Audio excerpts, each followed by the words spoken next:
everyone. Thanks so much for watching today's video. My name is Nicole Sullivan, and I am a co-founder and director of financial planning at Prism Planning Partners. And I am joined by my colleague and co-founder and the managing member, Ron Bernstein.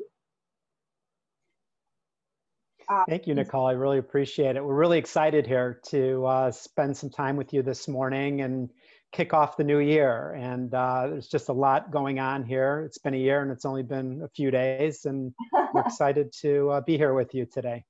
So the topic for today is all about 2021. I wanted to provide you kind of 5 tips for getting in the right mindset as we start off this new year. So to start off, one of our top tips here is to not fixate on the news and maybe take a little bit of a digital break, step away a bit from social media.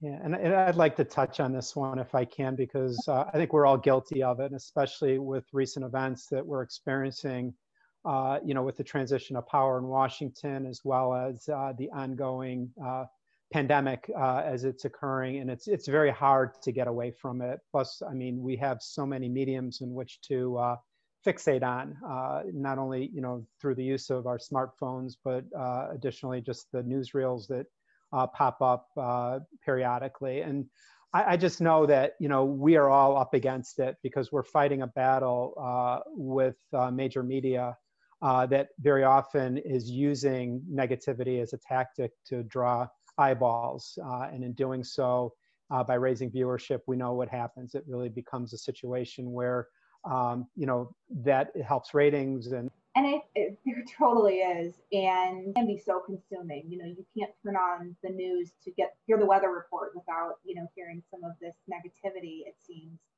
And trying as best as you can to set guardrails and limits around the news you're consuming, maybe the time of day you're consuming that amount of news. I think that's really important for your mental health. You're starting to feel as though the news is getting really volatile, that potentially markets are getting volatile, and you want someone to bounce an idea off of. This may be the time to engage a professional. And know as well that there's always opportunities to try to scale back your interaction through what I like to call digital addiction, and what we can discuss is as a 12-step process around slowly just bringing yourself back or reining it in. I've heard people talking about social media sabbaticals and all these fun things, but clearly just taking incremental steps to try to regain control of your situation, and don't let others kind of distort your rational thinking towards things that are going on in your life. And this kind of brings up the next topic I wanted to cover, which is really, starting to change your mindset and how, physically change, like how you're thinking about the world and the outlook, right? So for a lot of people, especially with New Year's Eve being not too long ago, I was hearing that, I survived 2020 and we made it through a terrible year. And just because the calendar flipped doesn't mean that 2021 is automatically going to flip a light switch and bring everything back to normal. We are going to be experiencing some lasting societal changes because of COVID. Some of them may be positive. What we've been experiencing for a long time, even pre-COVID, is a tremendous amount of disruption. And I think it's just been accelerated over the course of this last year when the pandemic first hit. And I know we're going to touch on some of that shortly here, but I think it presents tremendous opportunity. In a very dynamic marketplace, there's always ways to take advantage of situations. And I think this particular time presents a big one for all of us. I don't think life is going to be 100% back to normal. You need to just be patient and, okay with that, and give ourselves some love. And our kind of third tip here is to tangibly write down your goals and write down your objectives. Right, and goals obviously present a great opportunity, because without them, it's like being a ship in the ocean without a compass. You just kind of just drift. And And we know that, goals are very specific. They need to be in terms of being able to achieve them, make sure they're timely, measurable, and then provide some reward on the back end of it. And make sure you're doing it more incrementally and not trying to hit a home run when you just need to get on base. So I really feel that, this is a great way to jumpstart your year by just taking an inventory where you're at and what you're trying to achieve. And I think, again, looking at all that we've been through as a society in 2020, you can certainly start to make progress on goals, but you don't want to, overwhelm yourself, because what small steps can you take, literally putting one foot in front of the other, to just help you get through whatever mountain it is that you may be facing in your life. And know that if you need someone to hold you accountable to that, look to somebody. So another thing that I think has been very much a 2020 trend and may continue into 2021 is people's living situations. So, work from home has been quite the buzz in 2020, and we see that continuing into this year. It's clear that it appears that this experiment that we've been pushed into, which is once again has been occurring prior to the pandemic, actually has shown to enhance productivity within companies, which has been an interesting byproduct of all this. But as things start to clear up as this pandemic, our company's going to insist that their employees, executives come back, or in some hybrid model could also be of interest.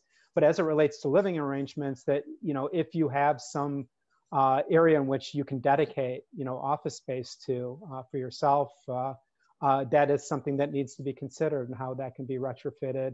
I also know that some people are being emboldened into thinking that they can move out of the area or have a second home somewhere, knowing that they can still productively work from other locations. So this is all going to, play out post-pandemic, and it'll be interesting to see how we adapt. Absolutely. But, I think for some people, it will make sense to get a home retrofitted, or maybe to move somewhere that's larger. But for other people, it may not make sense. And so I think it definitely is wise to really have a good grasp on what your world may look like post-COVID before doing something like buying or selling a house or investing in an expensive home remodel. And then I think the last thing we just wanted to touch on is kind of the end, I hope, of this flight or fight mode that we've all seemingly been in. Back to a couple things we were discussing earlier, it just seems like there is so much urgency created by the news and by the media, and it can be really, really trying. We had the early part of 2020, the great toilet paper rush at the grocery store. We've had riots and protests and, seemingly some instability when it comes to the political situation. And it can be just very draining. And, I would encourage all of you to slow down and hopefully kind of peace is on the way. That's what we're all hoping for. And I think one last bit of advice is to appreciate that we can only control what we can control. And the fact is that, it requires us to really take a hard look at how we're living our lives, how we're interacting, and making sure that first and foremost, we're truly taking care of ourselves. Because if we're not, we're certainly not going to be a benefit to anybody. So, make sure that you're doing everything right. Continue to exercise good habits around nutrition, getting plenty of rest, things that will serve you well, when, we do come out of this and you're fully energized and engaged to get going, because, you can get caught up here very quickly in what's going on here. And there's a lot of forces at play that are really trying to tug at you to make it happen. So don't fall into that category, because you've got to be true to yourself and then the others around you. And the only way you can do that is to be your best. Absolutely. Ron, that is just such sage advice. I hope everyone takes that to heart. Well, thank you all for watching today's video. If you are looking for more great resources, we encourage you to check out our website, which is prismplanningpartners.com. We know everybody's unique and has their own story, and we would love to hear from you. And if you have any questions or comments on this video or this topic, feel free to reach out to Ron or me. Our email address is info@prismplanningpartners.com. Thank you so much for your time today. Thank you. Really appreciate it. Bye-bye.